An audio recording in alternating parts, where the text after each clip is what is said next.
Imagine, over 2,000 years ago, thousands of people gathered here, holding their breath, some in excitement, others in fear. No one knew who would survive. This was the Colosseum, and these were the games that defined the true power of the Roman Empire.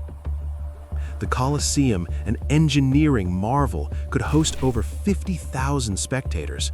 Its arches and corridors were built to impress, to awe, to remind every citizen of the might of Rome.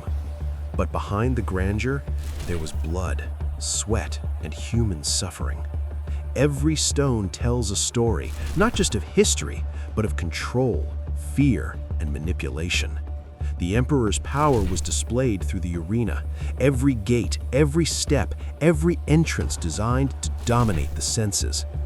Yet not everyone was here to marvel. Some were judging, deciding life or death. Who were the gladiators?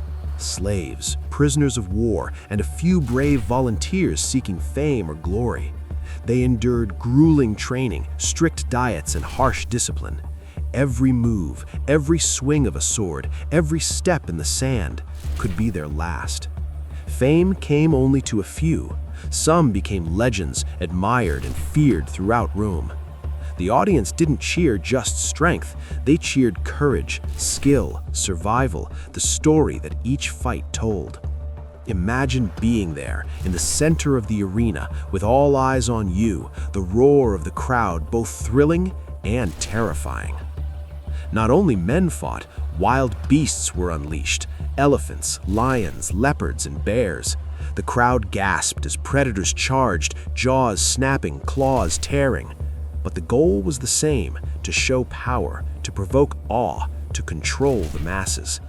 The games were a total experience: visual, emotional, psychological. Some battles lasted minutes, tension rising with each near miss, each roar, each gasp. Life was fragile. Death waited around every corner.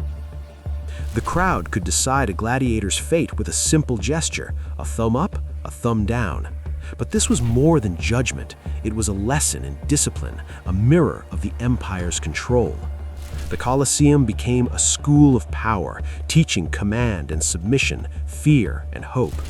The collective emotion was palpable: excitement, horror, empathy.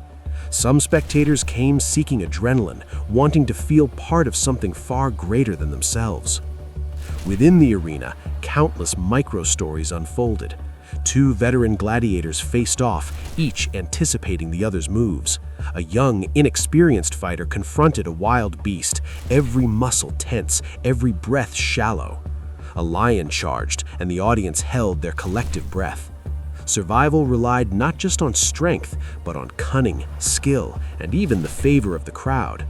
Each encounter revealed society itself, the hierarchy, the expectations, the psychology of an empire. And then there were the moments of human connection amidst the violence. Gladiators shared glances, understanding unspoken rules of respect. A moment of hesitation could save a life or end it. Behind the spectacle, behind the blood and sand, there were human stories: fear, bravery, hope, desperation. Today, the Colosseum stands as a global symbol and UNESCO heritage site. But we must not forget the suffering and sacrifice that built its fame.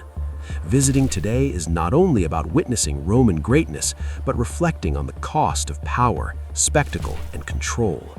Power and social control are timeless concepts, still present today in different forms. Every stone, every arch, every shadow carries echoes of those ancient cries. As you walk among these ancient stones, remember, these games were not just entertainment, they were the true power of the Roman Empire. Every shout, every cheer, every gesture of the thumb was a lesson, a warning. And perhaps by listening to the echoes of those distant cries, we can understand how spectacle and power are forever intertwined. If you found this story fascinating, hit like, subscribe, and share this video to let others discover the true power of the Colosseum. Which part of the arena's story shocked you the most? Comment below. We want to hear your thoughts.